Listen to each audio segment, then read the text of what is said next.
প্রশ্ন, মৃত্যুর পর মৃত ব্যক্তির আত্মা দুনিয়া থেকে আসতে পারে? উত্তর, না।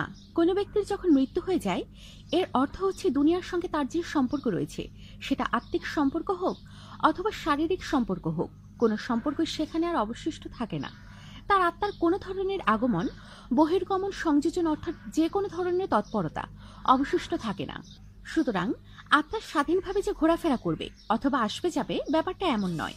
মৃত্যুর পরে মানুষ চলে যায় আল্লাহর বারজাখি জিন্দেগিতে, এবং বারজাখি জিন্দেগি হচ্ছে এমন যে বারজাখের একটাই অর্থ হচ্ছে এখান থেকে আর কোনোভাবে বের হওয়ার সুযোগ নেই। তাই বারজাখি জিন্দেগিতে যারা চলে গিয়েছে তারা একটা আড়ালে চলে গিয়েছে, সম্পূর্ণরূপে আড়ালের একটা জিন্দেগিতে চলে গিয়েছে।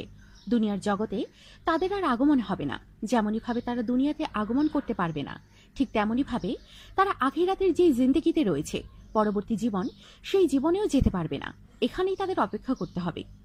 কোরআনে কারিমের মধ্যে আল্লাহ সুবহানাল্লাহ ইরশাদ করেছেন, এই বারজাখে তাদের অবস্থান করতে হবে।